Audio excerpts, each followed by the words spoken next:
आखिरी कुंडी। तुम्बाड़ी गांव का एक सख्त नियम था। जब भी अमावस्या की रात सरहद पर लाल धागा बंध जाए तो सबको अपने घर की कुंडी अंदर से लगानी ही होती थी। नियम कहता था कि चाहे बाहर से कुछ भी आवाज आए, दरवाजा गलती से भी मत खोलना। लेकिन उस रात मेला देखने की जिद में 10 साल का छोटा बच्चा बिरजू घर के बाहर ही रह गया था। अमावस्या की घुप अंधेरी रात थी। बिरजू डरते हुए गांव की खाली सड़क पर चल रहा था। वो सरहद के लाल धागे के पास पहुंचा। अचानक हवा चलना बिल्कुल रुक गई। सूखे पत्ते उड़ना बंद हो गए। बिरजू ने घबराकर उस लाल धागे को पकड़ा और उसे पार करने की कोशिश की। टक! धागा टूट गया।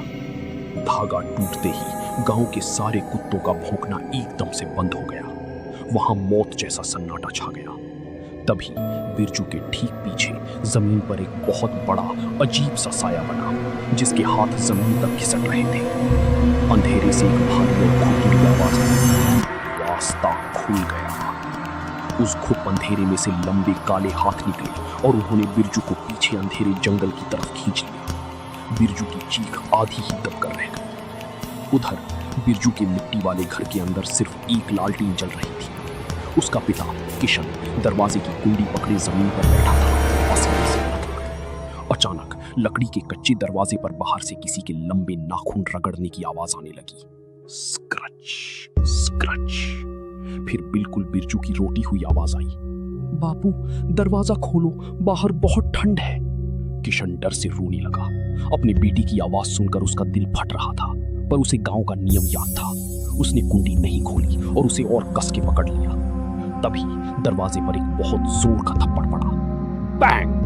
फिर एक और बैंग। ऐसा लग रहा था जैसे बाहर कोई इंसान नहीं, बल्कि कोई बहुत बड़ा खौफनाक जानवर दरवाजा तोड़ने की कोशिश कर रहा है। और फिर अचानक सब शांत हो गया। बाहर से आवाज आना बंद हो गई। कमरे में सिर्फ लालटेन के फड़फड़ाने की आवाज थी। और दरवाजे के पास जाकर लकड़ी की एक छोटी सी दरार से बाहर झांका। बाहर खूब अंधेरा था, कुछ नजर नहीं आ रहा था। उसे लगा कि शायद मुसीबत टल गई है। उसने चैन की सांस ली, दरवाजे से पीछे हटा और अंदर की तरफ बढ़ा। उस पूरी शक्ति ने अपनी गर्दन को खट खट करके 180 डिग्री घुमाया और 2 अलग अलग आवाजों में, एक बिरजू की और एक आसुरी आवाज, एक साथ फुसफुसाई। तूने दरवाजा नहीं खोला तो मैं छत से आ गई। इससे पहले कि किशन चीख पाता, वो शक्ति उसकी तरफ झपटती। कमरे की लालटेन एक झटकी में बुझ गई और उस घुप अंधेरे में सिर्फ किशन की एक दर्दनाक चीख गूंजी।